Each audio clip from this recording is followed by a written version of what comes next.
হয় আজি এমাহৰ ওপৰত এটা ঢেকিয়াপতীয়া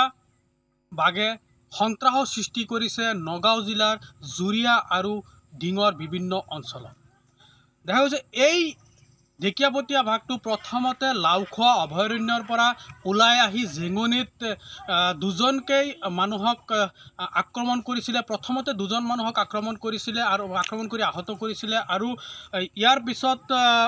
বন বিভাগ তাত উপস্থিত হৈছিলে আৰু বন বিভাগে ট্ৰেংকুলাইজ কৰাৰ চেষ্টা কৰিছিলে আৰু ট্ৰেংকুলাইজ কৰাৰ চেষ্টা কৰাৰ পিছত আন এজনক মানুহক তাতে আক্ৰমণ কৰি আহত কৰিছিলে। মুঠ জেঙনিত 3জন মানুহক আক্ৰমণ কৰি আহত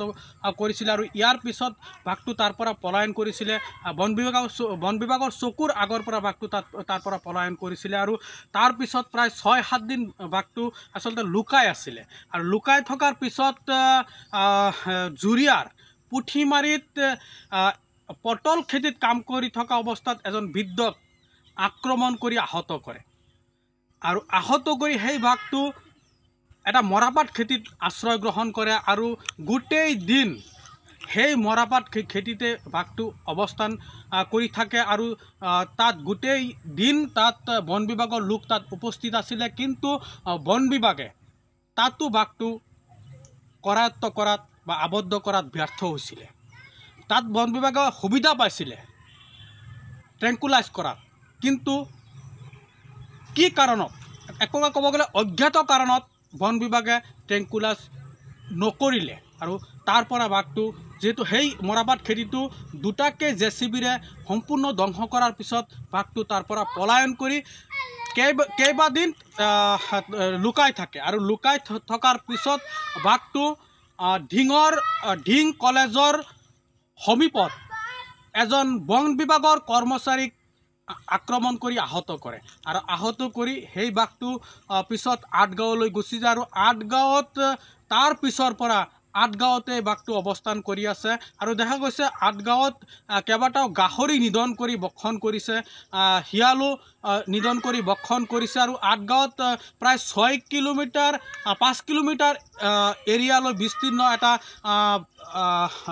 হাবি আছে আৰু যি হাবিত পৰ্যাপ্ত আহাৰ আছে আচলতে বাঘৰ আছে আৰু বাঘটো তাৰ পৰা নোলোৱা বুলি ৰাইজে অভিযোগ কৰিছে। ৰাইজে আমাক এনেকৈ কৈছে যে 2 বছৰ যদি বাঘটো ইয়াত থাকে বাঘটো খোৱাৰ কোনো অসুবিধা নহয় আৰু তাত বন বিভাগে বহুত চেষ্টা কৰিছে, বন বিভাগে বাঘটোক আবদ্ধ কৰিবলৈ। এক প্ৰকাৰ ক'ব গ'লে তুগলকি কাণ্ড আৰম্ভ কৰিছিলে। তাত গছৰ ওপৰত উঠি ট্ৰাংকুলাইজ কৰাৰ পৰা আৰম্ভ কৰি জেচিবিৰে বাঘটো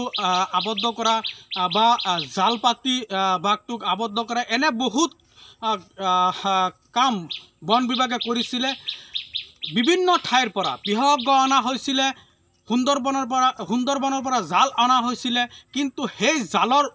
বেহু ফাদি বাঘটো পলায়ন কৰিছিলে। পলায়ন কৰাৰ পিছত এই বাঘটো ডুমডুমীয়াত এজন অটো চালকে এই বাঘটোক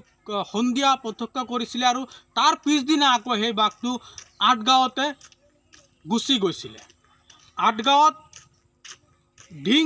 মৈৰাবাৰী যিটো ঘাইপথ আছে, ঘাইপথৰ ওচৰতে থকা এটা মৰাপাট খেতিত এই বাঘটো অৱস্থান কৰি থকাৰ বাবে সেই ডিং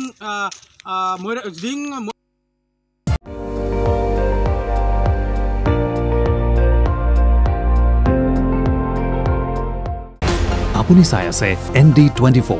সৰ্বশ্ৰেষ্ঠ নহয় সৰ্বোত্তমৰ দৌৰত।